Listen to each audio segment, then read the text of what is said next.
mga kamarkulit. Ito na pala yung part 2 ng aming gala sa Mega Mall. Ito na pala yung sinunod na nilaro nila. Hindi ako sure kung sino nag-enjoy dito sa laro na to. Si Dada ba o si Marco? Kasi nag-aagawan sila sa pamukpok niyan. Pero iniyakan talaga ni Mark yung laro na yan. Pero binigyan naman siya ng time ni Dada para maglaro. Tapos nakakuha sila ng ticket. Hindi ko lang sure kung ilang ticket na nakuha nila ni Dada dyan. Tapos ito yung ulit sinunod ni Dada. Tapos may nakuha siya dyan. Kantuwa pa nga si Dada dyan eh. Tapos before sila maglaro dito, nagpa-photobooth muna kami yan. Nagpa-picture muna kami ng family picture namin para may remembrance din kami. Buti nga pumayag si Dada magpa-picture dun eh. Kasi dati ayaw niya talaga magpa-picture dun. Tapos dito naman, tuwan-tuwa si Marco kasi hilig talaga siya mag-shoot ng mga bola. Tapos nagulat ako kay Marco sumakay dito. Kala mong galing na talaga niya mag-drive po. Hilig din kasi niya talaga yung mga cars. Dito naman marami nakuha si Dada na ticket. Kaya tingnan nyo naman ang Dada niya, super happy talaga niya. Hindi naman halatang nag-enjoy siya, di ba? Kainin pa ata sobrang dami ng kanyang ticket. 150 ata yung nakuha niya siya. Super happy talaga ni Dada.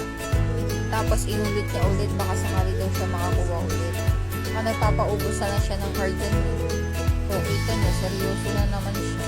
Gusto talaga makuha yung jackpot, kaso hindi na siya nakakuha dyan. Kaya yan, pabilang na kami ng ticket. Tataka pa ata si Marco kung ano yung pumapasok. Putol-putol pa nga. Eh, medyo buhay pa yung iba, kaya inunat muna ni Dada para maayos yung pagpasok. Sabi ko kay Dada, ipunin natin yung mga ganyan ticket. Para kapag bumalik tayo dito, makapaglaro tayo ulit. Tapos nag-swipe siya ng card para makuha yung points namin. Tapos ito talaga yung pinunta namin ni Dada dito. Yung event ng baby company. Nakasale kasi sila ngayon. Alam niyo naman ng mami, dito lang talaga liligaya. Nantay pa namin si Dada, parang naipaata siya kasi alam niya mabubudol ko na naman siya. Kasi panay ako tanong sa kanya, ready ka na bang mabudol? Naghahanap kasi kami ng mga pwedeng i-giveaway sa birthday sana ni Marco. Sarap talaga sa mata pagka ganito. Kaya nag-check muna ako sa Unilab kung meron. Tapos yan, nabutin talaga natin si Dada. Yan din yung gamit ni Marco na diaper. Kaso wala silang available na diaper na size ni Marco. Tapos sumunod ako dito sa Tiny Buds. Ginagamit din yung iba dyan ni Marco. Masaya ko talaga na nakikita ko yung mga yan. Hanggang dito pala sa likod meron.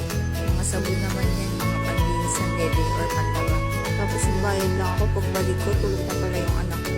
Tapos ikot lang din kami ni Dada dito sa David ng kasi kami pupuntahan ng break. Pinabalot lang din namin. Before kami mag-ikot-ikot dito. Tapos naghahanap siya ng sapatos.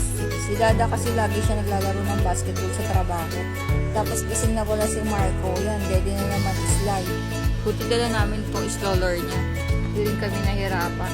Ito pa uwi na nga kami kasi magagabi na rin. Pero bago kami umuwi, bumili muna kami ng uulamin namin. Bumili muna kami ng binibili lagi namin ni Dada na sisig. Nagyaya rin si Dada mag-milk tea.